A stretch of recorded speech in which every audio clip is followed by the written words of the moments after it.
Eu queria ver, gente, qual seria a reação da mídia se fosse Michele Bolsonaro na mesma situação de Janja e se ela falasse 10% do que Janja falou em relação às mídias sociais. Olha só o título. Presta atenção. Janja fala em punir e banir redes sociais após ter contas invadidas. E eu achei bonitinho que no discurso dela não foge à regra, gente. É o vitimismo.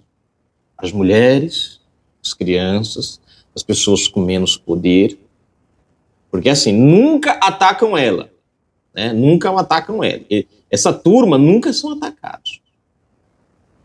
Eles representam, né? Quando eles são atacados, é como se atacasse milhares de pessoas. Se acham, né? Enfim, eu achei da hora o discurso dela. É em nome das mulheres, é em nome disso, como isso aqui.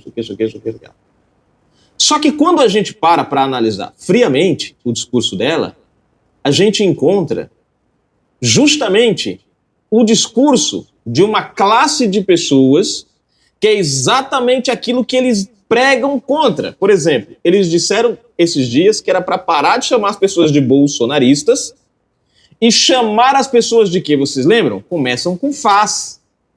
Um fá, aí tem um cis e para finalizar tem um tá no final.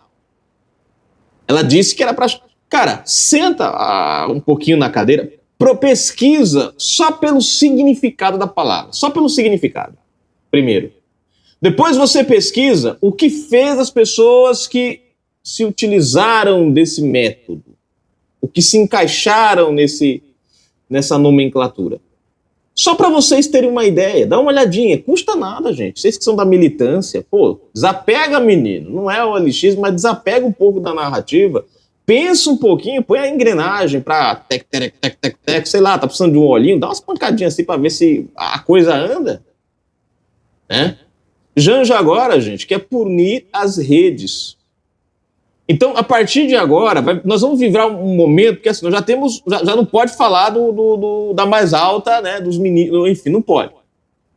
Agora, a gente não vai poder falar da primeira dama.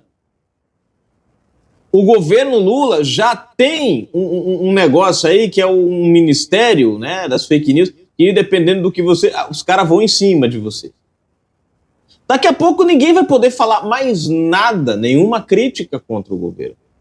Mas é a tal da democracia, como a gente diz a palavra, relativa. As redes sociais são punidas toda hora e todo instante por esse atual governo. É o que a gente está vivendo. Por isso que eu falei para vocês, se fosse Michele Bolsonaro falando 10% do que Janja falou, nós tínhamos matérias no Fantástico, nós tínhamos matérias no Jornal Nacional, na Globo News, no Bom Dia, no Boa Tarde, no Boa Noite, Boa Madrugada, Bom Sono, Acorde Agora, enfim, tudo que fosse jornal da Globo, e até no plantão da Globo, e no meio das novelas da Globo, você ia ver falando sobre esse assunto. Porque quem vocês sabem, a conta dela foi hackeada nesses dias e com Deus nos acuda. Com Deus nos acuda. Gente, eu nunca vi, né? A equipe do Twitter, gente, do X, foi lá falar com ela. Pessoalmente. Quer dizer assim, é algo assim que a gente percebe que assim, é típico de um governo autoritário.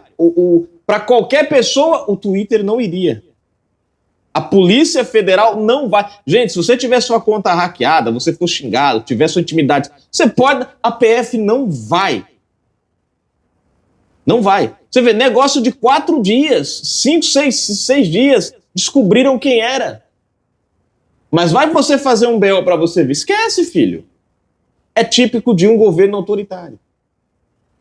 Eles são beneficiados em representação, representando a maioria e criam leis para impedir crimes que não resolvem nada, a não ser contra eles mesmos. Acabou.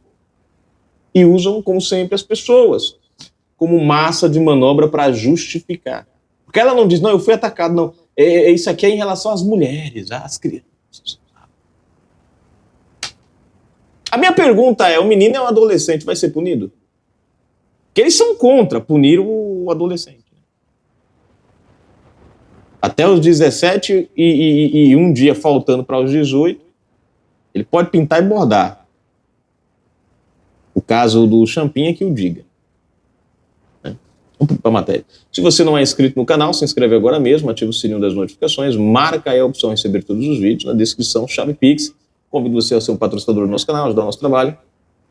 As nossas lives são dos sábados, às 20 horas, 30 minutinhos, com o seu comentário ganhando voz.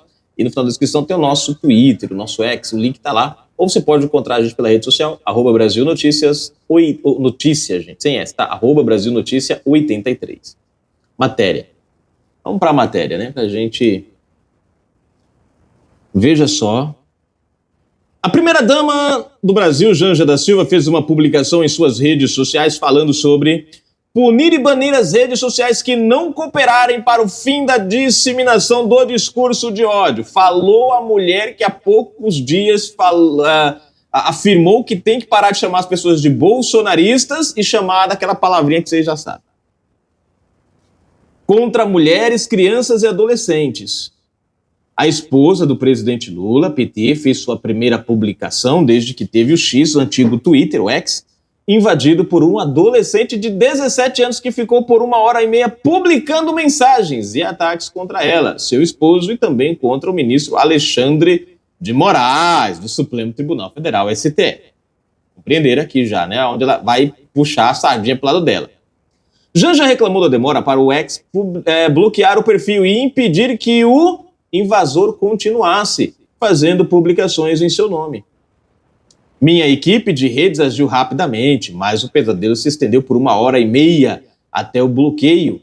O transtorno e a burocracia continuaram para que a conta fosse recuperada e o relatório da plataforma fosse finalmente entregue para a investigação da Polícia Federal, o que aconteceu somente 4 dias depois dos crimes cometidos, escreveu ela. Olha... Na publicação, ele citou olha só, agora aqui, gente, começa a parte da vitimização. Eu usar vocês aí do outro lado para justificar o meu empoderamento aqui, porque vocês nunca vão alcançar nada. Só que eu vou usar o nome, né? Olha só. Cadê? Na publicação, ela citou a angústia de tantas mulheres que também sofreram e sofrem esse tipo de ataques e que têm mais dificuldades de terem o caso resolvido por não serem figuras públicas. Em seguida, ela falou sobre responsabilizar as plataformas. Precisamos falar sobre a responsabilização das plataformas. Não podemos permitir que cada vez mais crimes de ódio sejam cometidos contra nós, mulheres, fora e dentro do ambiente online. Não podemos permitir que as plataformas sigam lucrando em cima do ódio, pois aqui tenho certeza de que aconteceu no caso da invasão do meu perfil. 1h30 de monetização para o X. Bom, vamos lá, gente, para a fala completa da mulher, né? Então, só para fazer um negócio. Essa semana eu fiz eu tenho uma amiga, tá com uns 15, 20 dias. Eu tenho uma amiga, que na verdade é amiga da minha namorada, mas se tornou amiga, né? O Instagram dela foi hackeado. O que aconteceu? Ela fez um BO. Ela tinha muita coisa. Tá?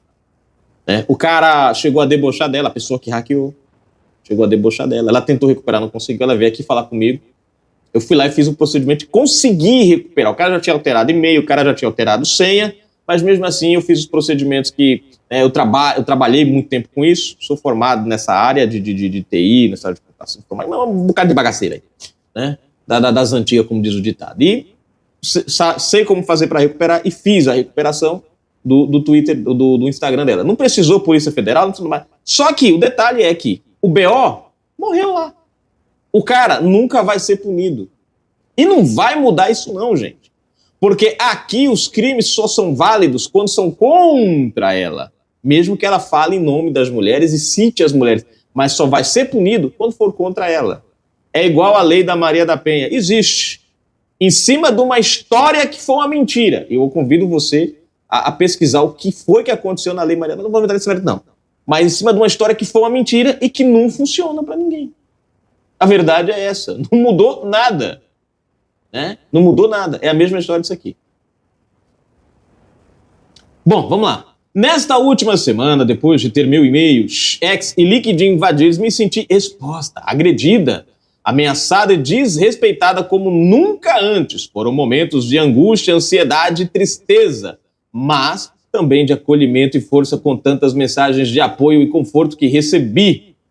Pensei muito sobre voltar ou não para essa rede social, não apenas por causa das agressões que aconteceram em meu perfil, mas principalmente por toda a demora dos administradores da rede X e agir congelando o meu perfil para as agressões parassem de ser postadas e pudessem ser silenciadas. Nossa, minha equipe de redes agiu rapidamente, mas o pesadelo se estendeu por 1h30 até o bloqueio. O transtorno e a burocracia continuaram para que a conta fosse recuperada e o relatório da plataforma fosse finalmente entregue para a investigação da Polícia Federal, o que aconteceu somente 4 dias depois dos crimes cometidos. Fiquei pensando na angústia de tantas mulheres que também sofreram e sofrem esse tipo de ataques e por não serem pessoas públicas têm ainda mais dificuldade para fazer com que as plataformas de redes sociais ajam, na maioria das vezes, o que essas mulheres encontram o descaso, o desrespeito e a revitimização quando não a morte. Oh, meu Deus, fiquei com pena dela agora. É triste que uma adolescente de 17 anos que confessou a invasão ao meu perfil esteja no ambiente das redes disposto a espalhar tanto ódio e repulsa às mulheres. Olha só. Mais absurdo ainda é as plataformas permitirem que crimes de ódio sejam praticados livremente. O que eu achei interessante aqui, gente, é que os ataques foram contra ela, Janja, a pessoa de Janja, Lula, a pessoa de Lula, não as mulheres, mas eles colocam como se fosse as... entendeu? É tipo assim, cara, eu preciso englobar todo mundo. Eu preciso englobar todo mundo. Eu tenho que dizer que todo mundo está sendo atacado, não é eu, é todo mundo. Quando, na verdade, só ela está sendo o alvo da questão. Precisamos falar sobre a responsabilização das plataformas. Não podemos permitir que cada vez mais crimes de ódio sejam cometidos contra nós, mulheres, fora e dentro do ambiente online. Não, como se homens não tivessem... Você vê que aqui, gente, é aqui que você percebe, como se os homens não sofressem. Como se homens não tivessem contas hackeadas, como se homens não tivessem as suas imagens denegridas, suas vidas pessoais íntimas expostas por conta de hackers. Vocês observaram aqui o detalhe? Não podemos permitir que as mulheres, porque é a história do vitimismo. Agora, os homens, cadê os homens nessa história? Só existem as mulheres nas redes sociais? Só as mulheres são vítimas? É aí que você percebe o jogo político e o uso da classe.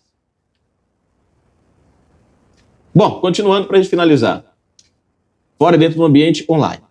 Não podemos permitir que as plataformas sigam lucrando em cima do ódio, coisa que tenho certeza que aconteceu no caso da invasão do meu perfil. 1h30 de monetização para o X. Ela colocou aqui, gente, olha só que coisa interessante. Ela colocou aqui de uma maneira como se o Twitter, o X, fosse conivente e tivesse, pô, deixa aí que nós estamos ganhando dinheiro. O que ela falou? 1h30 de monetização para o, né? Como se o Twitter estivesse feliz da vida porque estava sendo monetizado. E estava ganhando dinheiro em cima daquilo, como se o Twitter tivesse conivência. Vocês entenderam? É aquela jogada maravilhosa da esquerda deles contra os outros. Né? Bom, no caso da invasão do meu perfil, vamos lá, 1h30 aqui. A máxima machista que afirma que a culpa sempre é da vítima se repete infinitamente nos crimes virtuais. Por isso, redes subterrâneas de ódio e crimes fazem de reféns tantas mulheres, crianças e adolescentes. Essas redes precisam ser investigadas, se for o caso, banidas, além de responder criminalmente pelos seus crimes. Nós, mulheres, queremos nos sentir seguras na sociedade, também no ambiente digital. Precisamos que a sociedade, no Brasil e no mundo, se engaje para combater esse tipo de crime tão comumente cometido contra mulheres de todas as nacionalidades, posições políticas e classes sociais. Isso aqui é a fala da Janja. Por isso, decidi seguir firme e atuante nas redes sociais. Mais uma maneira de continuar lutando. Tá boa. Para que todas as mulheres possam viver suas vidas livres de violência. O velho discurso. Seguimos juntas. Tá aí a matéria. né? Aquilo que eu acabei de dizer. Agora, aqui ela ameaça as plataformas. A culpa é das plataformas para ela. Ela tenta colocar a plataforma como se a plataforma fosse conivente com o fato. Quer dizer, 1h30. Para ela, 1h30 foi uma eternidade. Foi um desespero. Eu fico me perguntando quanto tempo ela passou ensaiando esse discurso. Eu me pergunto quantas vezes ela deve ter rasgado, rabiscado o papel. Ou não, ela fez no computador, né? Quantas vezes ela apagou e refez no computador o discurso. Quantas pessoas a orientaram as palavras a serem colocadas nesse discurso? Isso aqui, gente, na boa, isso aqui não é dela. Segundo, isso aqui está longe de ser uma ação relacionada ao ataque. Isso aqui está mais se aproveitando de uma situação contra ela para tentar englobar todo mundo nesse pacote aqui e abraçarem uma causa contra as críticas relacionadas ao governo. Tá certo que o que foi feito ali no Twitter dela, né, as palavras, aquilo ali realmente é um crime, tem que ser punido, e nós temos mecanismos que já existem para isso. Agora, querer punir as plataformas e impedir as pessoas de criticarem, porque isso aqui vai ser usado para criticar. Agora me vem uma coisa. Quem garante que essa questão do adolescente, do menino aí, não é uma coisa já combinada? Quem garante que isso daí já não foi uma coisa combinada? Porque, gente, foi rápido demais para achar o menino. Foi muito rápido. Vocês não estranharam, não? A rapidez, a velocidade, tudo? Parece coisa combinada, não parece, não? Para criar um ambiente e usar esse ambiente para apertar mais ainda as plataformas e para apertar mais ainda os críticos ao governo. Quem quiser se iludir, se iluda. Gente, comentários para a gente finalizar. Antônio Carlos Viana. Verdade, comentou ele aqui. Irresponsável, Lula 3 retoma a política do gasto é vida e deixa o equilíbrio fiscal cada vez mais longe. É que Janja, gente, ela está perdendo a popularidade. Então talvez ela esteja buscando mecanismos para que ela recupere, né, através do vitimismo, do coitadinho. Gente, eu represento você. Elton Santos. Eu estava contando com o seu comentário, Elton, eu vi ele ontem, no domingo, eu estava viajando, vi, falei, tomara que esse comentário apareça nos nossos vídeos amanhã, e apareceu. Vou comentar para ajudar o seu canal, agradeço. Por que tanto medo do Flávio Dino? Bom, primeiro ponto, Elton, não é medo, é questão de lógica, querido, é questão lógica. A indicação de Flávio Dino é cheia de contradições. Primeiro, jamais se viu um Supremo Tribunal fazer política para a indicação de alguém. A mídia criticou, e nós vamos chegar nesse ponto aqui que você fala ali, a mídia criticou as indicações de Bolsonaro a todo custo, falando sobre parcialidade, falando sobre questão de Bolsonaro estar aparelhando o sistema, falando de Bolsonaro colocar amigos pessoais e blá, blá, blá, blá, blá. Detalhe, todos os ministros indicados por Bolsonaro foram ministros de carreira, não políticos. Flávio Dino, além de tudo, é declarado comunista e o próprio Lula agradece ter conseguido colocar um ministro comunista no Supremo. Então, não é uma questão de medo do Flávio Dino, é a questão da imparcialidade ou parcialidade, do viés ideológico. Flávio Dino, como ministro da Justiça, foi o pior, e não sou eu quem digo, não sou eu quem digo. Isso aí é um relatório que já está, né, tá na mídia, já foi divulgado, já foi publicado por jornais, inclusive jornais de esquerda, né? Flávio Dino tem o pior desempenho como ministro da Justiça. E como ministro da Justiça, tendo o pior desempenho, imagine como Supremo, né?